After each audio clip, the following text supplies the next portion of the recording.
আর কোন মেয়েকে বৌমা করবেন, সাদা চামড়া দেখে খালি বৌমা করতে যাবেন না, সব সাদা চামড়ার মেয়ে ভালো নয়। কোরআনে আছে বাবা, কোন মেয়েকে বৌমা করবেন, যে মেয়ের মধ্যে 6টা গুণ পাবেন। তা ছেলেদের কটা গুণ বলেছি বাবা? কটা কটা কটা? দুটো। আর মেয়েদের 6টা। একটু শুনে নিন। ছেলেদের দুটো গুণ কি কি? 1 নাম্বার দেখবেন ছেলেটি সৎ ছেলে কিনা খবর নেবেন, সৎ ছেলে কিনা খবর নেবেন। 2 নাম্বার হলো ছেলেটি কর্মী কিনা খবর নেবেন। কর্মী ভাষাটা বুঝতে পারছেন? কর্মী মানে পরিশ্রম করে, ওই বাপের হোটেলে খায় 420 বার ছেলে, ওই ছেলের হাতে মেয়ে তুলে দেবেন না, ফেঁসে যাবেন। এবার আসছি কোন মেয়েকে বৌমা করবেন, যে মেয়ের মধ্যে 6টা গুণ পাবেন। কোরআনে আছে মুসলিমাতিন, মুমিনাতিন, কনিতাতিন, তাইবাতিন, আবিদাতিন, সাইহাতিন, সাইয়্যিবাতিন ওয়া আবকারা। 28 নম্বর পারার 19 নম্বর পৃষ্ঠা 11 নম্বর লাইন, সূরার নাম সূরা তাহরিমের 5 নম্বর আয়াত। আল্লাহ পাক বলেছেন 1 নাম্বার মেয়েটি মুসলমান কিনা খবর নেবেন, 2 নাম্বার মেয়েটি বিশ্বাসী মেয়ে কিনা খবর নেবেন, 3 নাম্বার মেয়েটি খুব ইম্পর্টেন্ট, এটা শুনে নিন, কনিতাতিন আনুগত্যশীলা মেয়ে কিনা খবর নেবেন। দূর থেকে খবর নিয়ে দেখবেন ওই মেয়েটি ওর বাপ আর মাকে ভক্তি শ্রদ্ধা করে কিনা খবর নেবেন। দূর থেকে খবর নিয়ে যদি সঠিক তথ্য পেয়ে যান মেয়েটি ওর বাপ আর মাকে ভক্তি শ্রদ্ধা সম্মান করে না, খবরদার ওই মেয়েকে জীবনে কোনোদিন বৌমা করবেন না। ও ওর নিজের বাম্মাকে ভক্তি শ্রদ্ধা করে না, তোমার বাম্মার পাতে সহজে একতলা ভাত দিতে চাইবে না। মনে রাখবেন বর্তমান সময়ে বেশিরভাগ মেয়ের সংসার নষ্ট হয়, বেশিরভাগ মেয়ের সংসার নষ্ট হয় মেয়ের মায়ের কান ভাঙানিতে। ঠিক না বে ঠিক? যে মেয়ের মা যত বেশি চালাক, যে মেয়ের মা যত বেশি চালাক, ওই মেয়ের কপালে তত তাড়াতাড়ি তলা। বাস্তব বাস্তব বললো, রাগ করবেন না কেউ, শুনে নিন।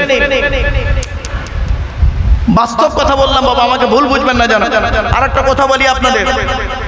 আচ্ছা বাবারা, আপনারা তো আজকের বাড়ি যাবেন শেষ দোয়া হয়ে গেলে, হুজুরকে বলা শেষ দোয়া করবেন, তারপরে আপনারা বাড়ি যাবেন। তো আপনারা আপনাদের বাড়িতে কয় শ্রেণীর মেয়ে ছেলে আছে? 4 শ্রেণীর মেয়ে। আচ্ছা আসুন হাদিসটা বলি, তবে বুঝতে পারবেন। আল্লাহর নবী একদিন সাহাবীদেরকে বলছেন, ও আমার সাহাবীরা, তোমাদের বাড়িতে কয় শ্রেণীর মেয়ে ছেলে আছে? তো সাহাবীরা বললেন, ইয়া রাসূলুল্লাহ, আমাদের বাড়িতে 4 শ্রেণীর মেয়ে ছেলে আছে। কয় শ্রেণীর? জোরে বলুন। 4 শ্রেণীর। আপনারা আমার বাড়িতে আছে 4 শ্রেণীর মেয়ে ছেলে। কে কে? মা, বোন, মেয়ে, বউ। মা, বোন, মেয়ে, বউ, এই 4 শ্রেণীর মেয়ে ছেলে আছে। তো নবীজি বললেন কি করে বুঝবে এই 4 শ্রেণীর মেয়ে ছেলে মরে গেলে স্বর্গে যাবে না নরকে যাবে? আপনারা কি করে বুঝবেন? শুনে যান। এই অভ্যাসগুলো যে নারীর মধ্যে থাকবে, যে মেয়ে ছেলের মধ্যে, নবীজি বলেছেন এই অভ্যাসগুলো যে মেয়ের মধ্যে থাকবে, ওই মেয়ে ছেলে যত নামাজ পড়ুক, রোজা রাখুক, ধর্মের কাজ করুক, ওই মেয়ে ছেলে নরকবাসিনী, জাহান্নামী, জাহান্নামী, জাহান্নামী। শুনে নিন। 1 নাম্বার হলো নবীজি বলেছেন, যে মেয়ে ছেলে তার স্বামীর সঙ্গে যখন কথা বলে, মেজাজ দিয়ে কথা বলে, মেজাজ দিয়ে যে মেয়ে ছেলে তার স্বামীর সঙ্গে কথা বলে, ওই মেয়ে ছেলে মরে গেলে জাহান্নামে যাবে, যত নামাজ পড়ুক, রোজা রাখুক, হজ করুক, যাকাত দিক। এই অভ্যাস যদি আপনার বাড়িতে যাবেন আজকের আপনারা, আপনার মায়ের মধ্যে যদি এই অভ্যাস থাকে, আপনার মা যদি আপনার বাপের সঙ্গে যদি মেজাজ দিয়ে কথা বলে, আপনি সত্যিকার যদি মানুষের চামড়া সন্তান হন, মাকে দুটো হাত ধরে বলবেন, মা খবরদার, খবরদার মা, তুমি জাহান্নামটাকে কিনে নিও না, আব্বার সঙ্গে মেজাজ দিয়ে কথা বলো না। এই কথা যদি বলতে না পারেন, আপনি কিসের সন্তান? 2 নাম্বার হলো, শুনে নিন, একজন মেয়ে ছেলে জাহান্নামায় যাবে, 4 জন পুরুষকে প্রথম জাহান্নামায় ঢোকাবে। 1 নাম্বার তার বাপ, 2 নাম্বার তার ভাই বা দাদা, 3 নাম্বার তার স্বামী, 4 নাম্বার তার পেটের ছেলে। এবার আসছি 2 নাম্বার। নবীজি বললেন, ওই আজকের বাড়িতে যাবেন, বাড়িতে গিয়ে যদি দেখেন আপনার বোন আপনার বোনাইয়ের সঙ্গে, আপনার বোন আপনার বোনাইয়ের সঙ্গে মেজাজ দিয়ে কথা বলছে, মানুষের চামড়া যদি ভাই হয়ে থাকেন, বোনকে ধমক দিয়ে বলবেন, এই স্বামীর সঙ্গে কিভাবে কথা বলতে হয় জানিস না? এই কথা যদি না বলতে পারেন, আপনার মতো ভাই হলো জাহান্নামী, জাহান্নামী, জাহান্নামী। আপনি যত গালে দাঁড়িয়ে রাখুন আর নামাজ পড়ুন, রোজা রাখুন। আজ বাড়িতে যাবেন, গিয়ে যদি দেখেন আপনার মেয়ে জামাইয়ের সঙ্গে মেজাজ দিয়ে কথা বলছে, মানুষের চামড়া যদি বাপ হয়ে থাকেন আপনি, আপনার মেয়েকে ধমক দিয়ে বলবেন, এই স্বামীর সঙ্গে মেজাজ দিয়ে কথা বলছিস কেন? যদি এই কথা বলতে না পারেন, আপনাকে বাপ বলতেই ঘৃণা লাগে। আপনি বাপই হতে পারেননি, খালি জন্মই দিয়েছেন। এক নাম্বার নবীজি বললেন, ওই মেয়ে ছেলে জাহান্নামায় যাবে যে মেয়ে ছেলে তার স্বামীর সঙ্গে মেজাজ দিয়ে কথা বলে, ওই মেয়ে ছেলে জাহান্নামায় যাবে। সে পীর সাহেবের মেয়ে হতে পারে, মলি সাহেবের মেয়ে হতে পারে, ওসব দেখার দরকার নেই। দুই নাম্বার হলো, নবীজি বলেছেন, যে মেয়ে ছেলে তার স্বামীর দুর্নাম বদনাম অন্যের কাছে করে বেড়ায়। অনেক মেয়ে ছেলে আছে দেখবেন, স্বামীর দুর্নাম বদনাম অন্য লোকের কাছে করে বেড়ায়। তিন নম্বরে নবীজি বলেছেন, ওই মেয়ে ছেলে জাহান্নামায় যাবে, নামাজ পড়ে রোজা রেখে জাহান্নামায় যাবে, নরকে যাবে। যে মেয়ে ছেলে স্বামী আছে, স্বামী থাকা সত্ত্বেও অন্য পুরুষের সঙ্গে পরকীয়ায় লিপ্ত হয়। অনেক মেয়ে ছেলে আছে, স্বামী থাকা সত্ত্বেও দু ছেলের বাপের সঙ্গে জেনায় লিপ্ত হয়। স্বামীও বুঝতে পারে না, ও মেয়ে ছেলে জাহান্নামী, জাহান্নামী, জাহান্নামী। চার নাম্বার নবীজি বলেছেন, ওই মেয়ে ছেলে জাহান্নামে যাবে যে মেয়ে ছেলে স্বামীর পরিবারের সঙ্গে খারাপ আচরণ করে। যে মেয়ে ছেলে স্বামীর পরিবারের সঙ্গে, ওই মেয়ে ছেলে যত নামাজ পড়ুক, রোজা রাখুক, জাহান্নামে যাবে। স্বামীর পরিবারকে, স্বামীর বাপ, স্বামীর মা, স্বামীর ভাই, স্বামীর বোন। অনেক মেয়ে ছেলে আছে দেখবেন, স্বামীকে খুব ভালোবাসে, স্বামীর বাম্মার দেখতে পারে না, স্বামীর ভাই বোনের দেখতে পারে না। ও জাহান্নামী নারী, জাহান্নামী নারী। আজ বলে গেলাম আপনাদের। এরপরে আসছি, নবীজি বলেছেন, ওই মেয়ে ছেলে জাহান্নামায় যাবে নামাজ পড়ে রোজা রেখে।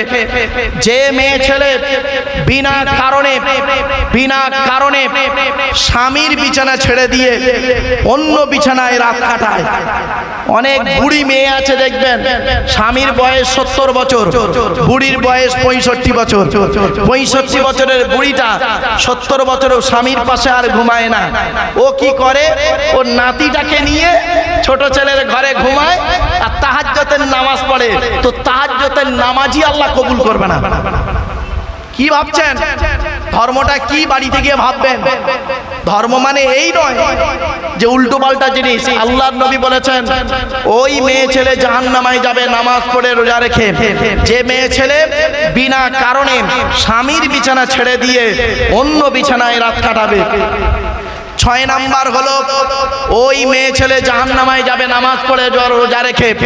যে মেয়ে ছেলে তার স্বামীকে বলে, আমার মতো মেয়ে বলে তুমি বেঁচে গেলে, অন্য কেউ হলে বুঝতে পারতে, আমার মতো মেয়ে বলে তোমার সংসার করছে, অন্য কেউ হলে চলে যেত। তোমার সঙ্গে বিয়ে হওয়ার আগে আমাকে কত ছেলে দেখতে এসেছিল, আমার বাম্মা ভালো বলে তোমার সঙ্গে বিয়ে দিয়ে জীবন নষ্ট করে দিয়েছে আমার, আমি তোমাকে বিয়ে করে সুখে নেই। ওই মেয়ে ছেলে যত নামাজ পড়ুক, রোজা রাখুক, জাহান্নামী, জাহান্নামী, জাহান্নামী। শুনে রেখে দিন, জন্ম, মৃত্যু, বিবাহ সবই আল্লাহর হাত। আপনাদের একটা হাদিস শোনাই, শুনলে চমকে যাবেন। আল্লাহ পাক আপনার আমার আত্মাকে 50,000 বছর আগে আপনার আমার আত্মাকে জিজ্ঞাসা করেছিল। আল্লাহ পাক 50,000 বছর আগে আপনার আমার আত্মাকে জিজ্ঞাসা করেছিল, তোর বাপ কে হলে ভালো হয় বলতো? অনেকগুলো পুরুষের মানে দেখিয়েছিল, আমি যাকে সিলেক্ট করেছিলাম সেই হয়েছে আমার বাপ। আল্লাহ বলেছিল আমাকে, তোর মা কোনটা হলে ভালো হয় বলতো? অনেকগুলো মেয়েকে আমার সামনে দেখানো হয়েছিল। নবীজি বলছেন, অনেকগুলো মেয়েকে দেখানো হয়েছিল, আমি যে মেয়েটাকে সিলেক্ট করেছি সেই মেয়েটাই আমার মা হয়েছে। কিছু বুঝতে পার, সুবহানাল্লাহ বলা গেল না? এত মারাত্মক একটা হাদিস শুনলেন। আপনার বাপ যে হয়েছে মনে রাখবেন 50,000 বছর আগে আপনি সিলেক্ট করেছেন। আপনার মা যে হয়েছে মনে রাখবেন 50,000 বছর আগে আপনি আপনার মাকে সিলেক্ট করেছেন। এরপরে আমি বলেছিলাম আমার আল্লাহকে, আল্লাহ এই লোকটা আমার বাপ হলে আমি খুশি, এই মেয়েটা আমার মা হলে আমি খুশি। আল্লাহর ফেরেশতারা বলল, আল্লাহ লোকটার বাড়ি তো ডায়মন্ড হারবার আর মেয়েটার বাড়ি হলো ধরুন ক্যানিং। আল্লাহ বলল কোনো কথা শুনতে চাই না, দুজনকে ওই এর মাধ্যমে কি বলে উকিলের মাধ্যমে হোক যে কোনো কারণে দুজনকে এক জায়গা করে বিয়ে দিয়ে দে। জোরে বলো। তাদের মাধ্যমে আমি পৃথিবীতে এসেছি, আপনিও তাই। এবার আসছি, কোরআন যার উপরে নাজিল হয়েছে তার নাম কি? হযরত মুহাম্মদ সাল্লাল্লাহু আলাইহি সাল্লাম, তাই তো নাকি বাবা? হ্যাঁ, চলো। আচ্ছা, নবীদের পরিচয় কি? নবীদের পরিচয় হলো তিনটে। কটা বাবা? কটা? তিনটে। আল্লাহর পরিচয় চারটে, নবীদের পরিচয় তিনটে, আর আমাদের পরিচয় দুটো। এটা মাথায় রাখুন। নবীদের পরিচয় তিনটে কি কি? এক নাম্বার, যিনি নবী হবেন তার চরিত্র উত্তম হতে হবে। এক নাম্বার, যিনি নবী হবেন তার চরিত্র উত্তম হতে হবে। দুই নাম্বার, যিনি নবী হবেন তার উপরে আল্লাহর তরফ থেকে ওহী নাযিল হতে হবে। তিন নাম্বার, যিনি নবী হবেন তার দ্বারাই অলৌকিক ঘটনা ঘটতে হবে, একটা হোক বা 50টা হোক।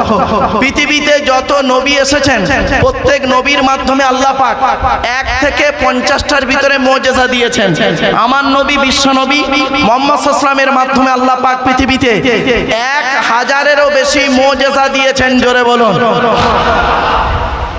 সর্বশ্রেষ্ঠ হলো কোরআনুল মাজিদ। আসুন আমাদের নবীর আলোচনা একটু করে দিই, নবীর পরিচয়টা দিয়ে দিই। আচ্ছা, আমাদের নবীর নাম মুহাম্মদ সাল্লাল্লাহু আলাইহি সাল্লাম, তাই তো নাকি বাপ? আচ্ছা, নবীজি কোন বংশে জন্মগ্রহণ করেছেন? কুরাইশ বংশে। কোন বংশ বাবা? কুরাইশ বংশ। কার নাম কুরাইশ? শুনে নিন। তবে এই পরিচয় যখন দেবো সুবহানাল্লাহ বলতে বললে উচ্চ আওয়াজে জোরে সুবহানাল্লাহ বলতে হবে। পারবেন তো ইনশাআল্লাহ? চলেন, কোন বংশ বললেন? কুরাইশ। মুহাম্মাদের বাপের নাম আব্দুল্লাহ, আব্দুল্লাহর বাপের নাম আব্দুল মুত্তালিব, আব্দুল মুত্তালিবের বাপের নাম আব্দে মান্নাফ, আব্দে মান্নাফের বাপের নাম হাশেম, হাশেমের বাপের নাম কুসাই, কুসাইয়ের বাপের নাম কিলাব, কিলাবের বাপের নাম মুররা, মুরার বাপের নাম লুবাই, লুবাইয়ের বাপের নাম কাব, কাবের বাপের নাম গালিব, গালিবের বাপের নাম ফিগির, ফিগির থেকে কুরাইশ বংশ এসেছে। নবীর বাপের নাম আব্দুল্লাহ, মায়ের নাম আমিনা, দাদার নাম আব্দুল মুত্তালিব, দাদির নামটা কি? নেতিলা বিনতে খব্বাব ব্রাকেটে ফতেমা, কেউ বলেছেন সামিরা। নবীর নানার নাম হলো আব্দুল ওয়াহাব জুহরি, নবীর নানির নাম হলো বারিরা বা বাররা, নবীর দুধমার নাম হলো হালিমা, নবীর দুধ বাপের নাম হলো হারেস, নবীর দুধ ভাইয়ের নাম আব্দুল্লাহ, নবীর বাপের নাম আব্দুল্লাহ, নবীর দুধ ভাইয়ের নাম আব্দুল্লাহ। দুটো যেন এক করে ফেলবেন না। নবীর জন্ম 570 খ্রিস্টাব্দে। ইংরেজি কি মাস ছিল? 29শে আগস্ট। কত কত কত? 570 খ্রিস্টাব্দের 29শে আগস্ট। আরবি মাস ছিল রবিউল আউয়াল মাস, 12 তারিখ, মতান্তরী 9 তারিখ, সোমবার শবে সাদেকের সময় আরবের মক্কা নগরে কুরাইশ বংশে নবীর জন্ম। নবীর বাপেরা হলো 10 ভাই, নবীর মায়েরা হলো 19 বোন। নবীর 9টা চাচা, কটা? নবীর 9টা চাচা, 18টা খালা, 6টা ফুফু, 7টা ছেলে মেয়ে। আপনি তো নবী সম্পর্কে কিছুই জানেন না তেমন। হাওয়া লা ইলাহা ইল্লাল্লাহ মুহাম্মাদুর রাসূলুল্লাহ, লা ইলাহা ইল্লাল্লাহটাও জানেন না, আর মুহাম্মাদুর রাসূলুল্লাহটাকে তাও জানেন না। নবী বলে একজন লোক এসেছিল, মক্কায় এসেছে, মদিনায় ইন্তেকাল করেছে, ব্যাস এইটুকুই জানে না বাপ। চলুন, নবীর কটা চাচা বললাম? 9টা। কটা? 9টা চাচা। 9টা চাচার নাম কি শুনে নিন। বড় চাচার নাম হলো হারেস, কি বললাম? হারেস, জুবায়ের, মুকাইয়িম, ফাইদাক, জাইদাক, আবু লাহাব, হামজা, আব্বাস, আবু তলেব। নবীর বাপ হলো আব্দুল্লাহ। কই আবু জাহালের নাম তো এখানে নেই। আবু জাহাল নবীর চাচা নয়। অনেক বক্তা বাজারে ওয়াজ করে বেড়ায় আবু জাহাল নবীর চাচা, তখন কোন দাদুর ছেলে? কই বললি না কোন দাদুর ছেলে ওটা? এই তো নবীর 9টা চাচার নাম বলে দিচ্ছি। কে কে? হারেস, জুবায়ের, মুকাইয়িম, ফাইদা, জাইদা, আবুল আহাব, হামজা, আব্বাস, আবু তালেব, নবীর বাবা আব্দুল্লাহ। এই তো 10টা ভাই। বাবা চলেন, এরপর আসি নবীর 7টা ছেলে মেয়ে। কটা? 7টা ছেলে মেয়ে, 3টে পুত্র সন্তান, 4টে কন্যা সন্তান। 3টে পুত্র সন্তান কে কে? বড় ছেলেটার নাম হলো কাসেম, তারপরের ছেলেটার নাম হলো তাহের বা তৈয়ব, কেউ বলেছে আব্দুল্লাহ, ছোট ছেলেটার নাম হলো ইব্রাহিম। 4টে কন্যা সন্তানের নাম কি? বড় মেয়েটার নাম জয়নাব, রুকাইয়া, উম্মে কুলসুম, ছোট মেয়েটার নাম হলো ফতেমা, যার সঙ্গে নবীজি হযরত আলীকে বিবাহ দিয়েছিলেন। আচ্ছা একটা কথা আপনাদের বলি, আল্লাহর নবী হযরত আলী রাদিয়াল্লাহু তাআলা আনহুকে জামাই করতে গেলেন কেন? আরবে কি খুব ছেলে কম ছিল? না হযরত আলী কোটিপতি ছিলেন? তাও ছিলেন না, তারা জামাই করলেন কেন? আল্লাহর হুকুম। এটা লাস্ট কথা শুনে নিন। হযরত আলী রাদিয়াল্লাহু তাআলা আনহুর মধ্যে আল্লাহ অনেক গুণ দান করেছিলেন। এখান থেকে শিক্ষা নিয়ে নিন, আমি 2টো গুণের কথা বলছি, আর এখান থেকে শিক্ষা নিয়ে নিন, আপনাদের বাড়িতে যাদের মেয়ে আছে, কন্যা সন্তান আছে, কোন ছেলেকে জামাই করবেন? যে ছেলের মধ্যে কমসে কম 2টো গুণ পাবেন, ওই ছেলেকে জামাই করবেন।